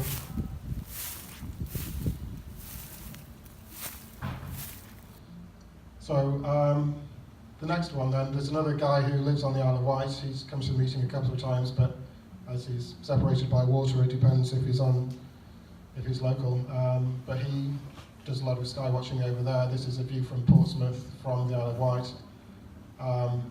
He's quite active on our Facebook group. I'll give you the address for that if you're interested. He posted a lot of pictures. He's just got a new camera, one of those P900s, I think it is, with an impressive zoom. But yeah, he posted a lot of images there.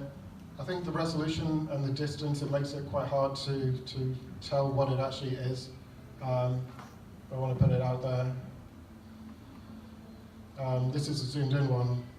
So it appears to be a kind of orb-shaped object over Portsmouth, but I think it's just inconclusive really. I think just because of the resolution and the distance, it's hard to say. But hopefully we'll get something definitive. He does a lot of sky watching. And he's got some decent equipment as well. Yeah, which brings me on to sky fishing, which I think I mentioned earlier, which is basically when you're just taking loads of pictures of the sky. Whenever I go anywhere, like Avebury Stone Circle or Stonehenge or anywhere along the ley line or something like that, I'll take a couple hundred pictures of the sky. When I get home, I'll put them on the computer and go through them because they can be pretty fast moving. So this was August last summer.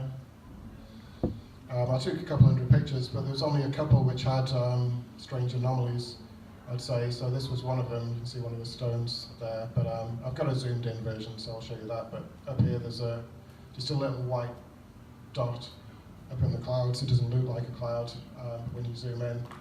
That's what it looks like. This was an iPhone 7 Plus, so it's not the best equipment, but it's got a decent camera. I think it's 8 megapixels or something.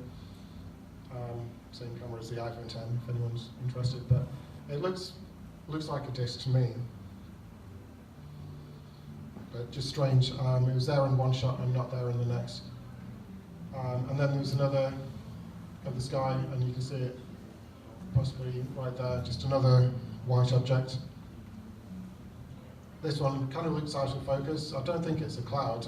It's too hard to say what it is, but it looks kind of cylindrical to me. I don't know, but it's worth doing sky fishing. I spoke to someone earlier who captured some interesting orbs over Silbury Hill from doing something similar, so there's definitely something in it, something worth doing. So there's another sighting in August last summer. Yeah, someone who joined our Facebook group and just wanted to put it out there and see if anyone else had seen anything like it. They said they saw large white moving lights in Fareham. They described them as looking like a full moon, slightly fuzzy, misty. There were 3, sometimes 5. They kind of dance around in a fixed spot as though above cloud level, often fuzzy and flickering. They said that they don't go anywhere, they're there and then they're not. There's no sound. And they also described a beam for a few seconds that didn't appear to come from anywhere or go anywhere. They said, trying to translate this because I think it's not written too clearly, but the beam seemed to be going downwards, but doesn't seem to be projected.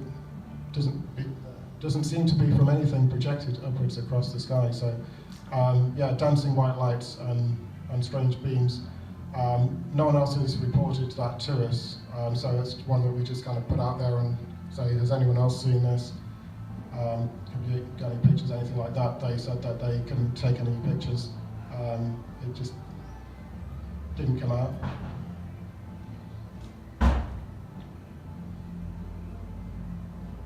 So this is from another of our members.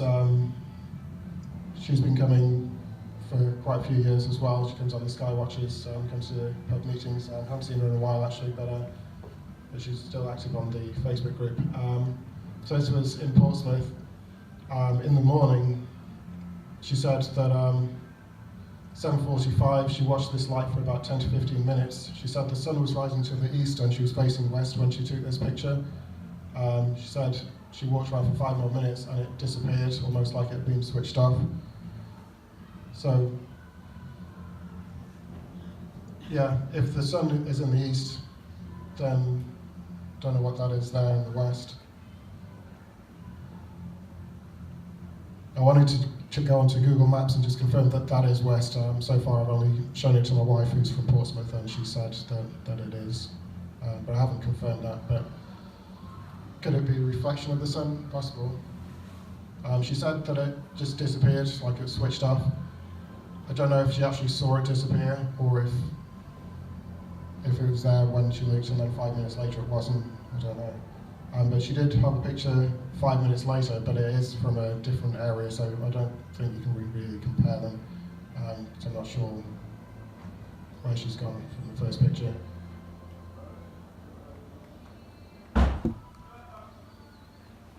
So, I don't know if I've rushed through these, but I think we're near the end. I think this is the last UFO report, and then there's just another report after that, but this was the end of last year. This is another guy who comes to our meetings regularly, a guy named Jeremy. Very interesting guy, very intelligent. So I believe he's a credible witness. He was in Port Solent, which is just outside of Portsmouth. It's a port, lots of boats and things like that. On an afternoon, this was 1:25, he saw two separate objects 5 minutes apart.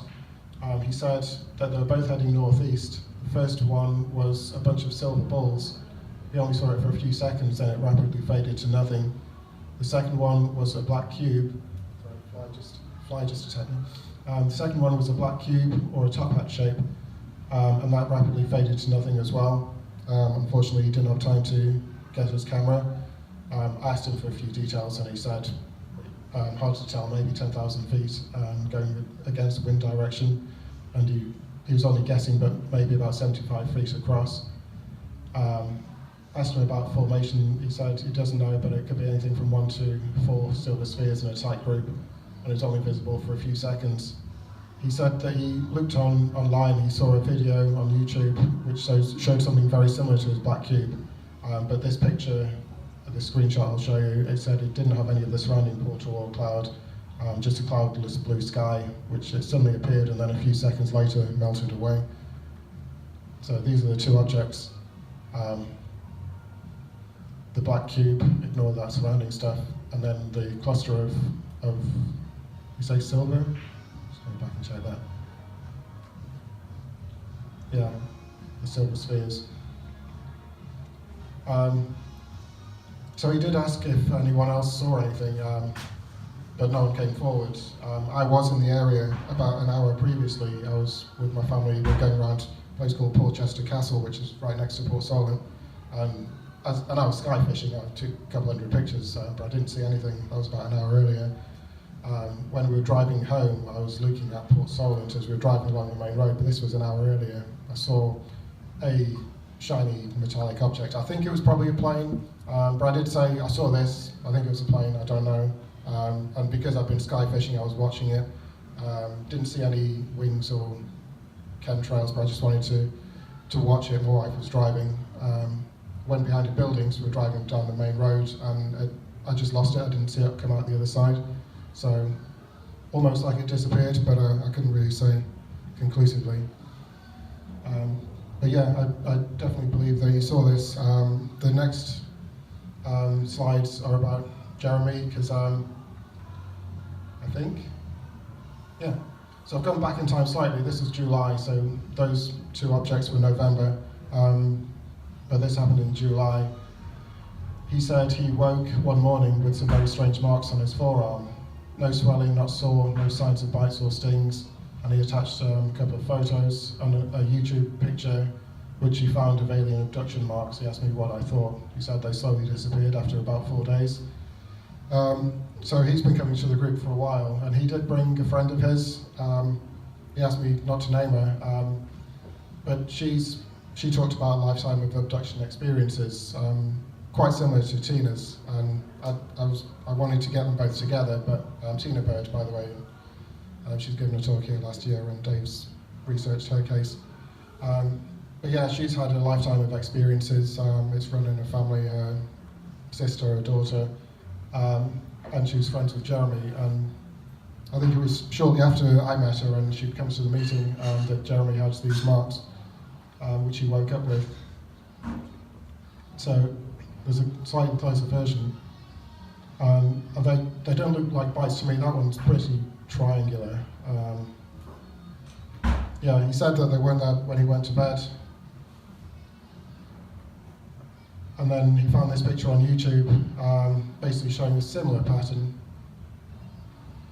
So, don't know, I asked him the usual questions, any other strange things he remembers, strange dreams, that kind of thing, but just normally went to bed, woke up and that was on him. But following that, he checks it himself, or he did every night before he went to bed and when he got up. So in November, this was about 2 weeks before those two sightings in Port Solent, he had some more marks on his arms. And he said he checks every night, definitely wasn't there the night before and was the next day. So not as many marks this time, but again, looks kind of triangular in shape. So it just appeared overnight. I'm still in touch with him and he hasn't said anything about anything this year. He's also told me about a UFO sighting. I can't remember the details. It was many years ago, maybe 20 years ago, down south. We saw, I think it was a black sphere. So this is pretty much the end. This year's been fairly quiet so far. A couple of minor things. This one was me just in the back garden looking at the sky. On the 8th of February, I was just doing a bit of sky watching. I saw a bright white light heading south. It did look like the space station, so I got my space station app up and checked where that was, which was nowhere near. It passed us 2 hours previously. So it was too big for a satellite, and it was just a constant bright white orb. That was with the naked eye. I didn't have any night vision picked up. And then this one here was the same lady who recorded that large light in the day in Portsmouth. She saw on the 14th of Feb a cigar-shaped object, fast-moving, light-coloured, going north. That was from Portsmouth, and she said much faster than any jet plane, but she only saw it for 5 seconds and it was gone. That's it, I think, for the reports. We had a sky watch in the New Forest about a month ago, and we've got another one scheduled for a week on Saturday in Wiltshire, near Silbury Hill. Not many people have confirmed for that because it's quite far for us. Usually we stay in Hampshire, it's rare that we'll go that far. So we'll wait and see about numbers and if we might move it closer. But the group's open to anyone. I know we're quite far away. This is our website though. If you want to see, whenever we see anything, we'll post it on there. There's a link to the Facebook group on there as well, where anyone's welcome. There's people not from Hampshire on there just talking about UFOs, sharing experiences. So yeah, we'd love to hear from you. That's the end.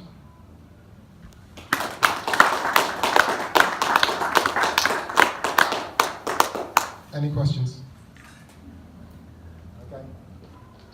I'll go for you, Dave. I saw you first. As I say, I've got some questions. I've got a dozen here from someone who lives in Chichester. I'll get to meetings. Okay. And done a really eventful life of experiencing all sorts of phenomena, paranormal as well as abduction and contactee stuff. As I say, can't get to your meeting, so I wanted to know if there's any other people in Hampshire, the locality where he lives, who might be having something similar happening to them. Okay. So, I'm not sure he'll be able to answer any of these, but I think he just doesn't want to feel alone, you know, that sort of thing, see how common it is. So, first question, are there any particular flight patterns or configurations of unidentified craft that are particularly common in the county? I don't think there's anything specific to Hampshire than anywhere else. So I don't think there's anything specific, no. They come in all shapes and sizes. Okay. Has anyone in the county ever reported seeing or being taken on board an identified submarine object? There's a guy in Portsmouth who used to come to our group. He's not very mobile, so he can't come anymore either, unfortunately. He didn't see anything around Hampshire. He was in the Navy, and he's seen a USO when he was on a dive. Can't remember where that was. I think that was somewhere in Europe somewhere. I haven't got the details of that one though. I know that Gary Hesentine wanted to put it onto his database because he captures kind of military stuff, but don't think that actually happened because he wanted to stay anonymous. But yeah, he saw a massive object. He was, I can't remember how many feet down, but he said he saw a light at the back and a light at the front, and it just went past him. It was pitch black apart from this object which went past. He then told the people on the ship, and they told him to stay quiet about it or he'd be out of the job. So. Right. Next question. What appearances or species of ufonauts, I think it means aliens or something, have been encountered in the county? What species? Have you had any reports of that nature? Well, I mentioned Tina Bird, who Dave has been looking after and reporting her case. She's from Southampton, and I believe she's reported grey beings in her abduction experiences. I don't think I've heard of any other species. I know there are other species, but they're the only ones that I've been told about in that area. Have you found that many from your county have been having encounters with UFOs or aliens, accompanying experiences of paranormal phenomena? I've heard of a few things, yeah. Like my wife, she's seen a lot of UFOs, as you've seen. I've told you about a couple of her sightings. She's also had poltergeist activity in previous places that she's lived. Yeah, she's a little bit scared of that now. Plus she's quite sensitive anyway. You've seen the Warwick Castle stuff. So yeah, in the case of my wife it has. Trying to think about other ones, so I'm not too sure. They're not generally associated with No, I think it is quite common. I think they do go together. I'd say, yeah. Not necessarily with the reports that have come to me, but that I've seen. Yeah, I think it's all linked. Yeah. Now he has dreams involving UFOs and their occupants. Do you think there can be any reality associated with those experiences? I think so. Yeah, not in all cases, but the lady I mentioned just 5 minutes ago, who's had the experiences which include members of her family, she told me of a time when all three of them got together and said, "Oh, I had a dream last night. We were on a spaceship," and they all had the same dream. So yeah. Do any landmarks or environments in the county tend to be hotspots for UFO type activities? I've heard of Portsdown Hill mentioned a lot. Yeah. Yeah, also Cheesefoot Head, that's where that crop circle was nearby, and there have been quite a few UFO sightings there as well. Not necessarily reported to me, but I've seen a few on beams as well from Cheesefoot Head. Okay. I don't, yeah. Just to add as well, I don't know too much about ley lines, but I do remember seeing a map which showed a ley line from Cheesefoot Head and going up to like Stonehenge and that area. So I do think that there's something to that as well. Yeah. Thank you. Okay. Dave, yeah. You got something from 8th of February at the white line. You said it wasn't a space station, it went over 2 hours early. The ISS, correct me if I'm wrong, but I thought that takes 2 hours exactly on the dot to go around the Earth and come around. We had one of our sky watches in Cannock Chase that we did, and years ago we saw it. We clocked it with the ISS tracker on the phone, so we know it was it. Yeah. And it looked amazingly bright, and it went over, and then exactly 2 hours later, came back over again exactly 2 hours. Okay, interesting. Track. So that's what I thought it did. I thought obviously its track does change over time, but it'll do numerous rotations covering the same land. Okay, possibly then. I got my app up and pointed it at the object, and it said it was somewhere else, but it's possible that the compass hadn't calibrated. Yeah. Oh right, okay, there you go. You probably discounted that. Yeah, unless the app was not showing me accurately, which it can do. It's quite impressive. Mm. Which has been your, well, I know what you're going to say, you're going to say the New Forest sign, you know, Yeah, so New Forest. say, you know, all the signs you've had. What impressed you the most about that case, you know, why do you, out of all the things you've seen over the years, you know, 'cause you seem to have had a number of different sightings, what impressed you the most about that particular sighting?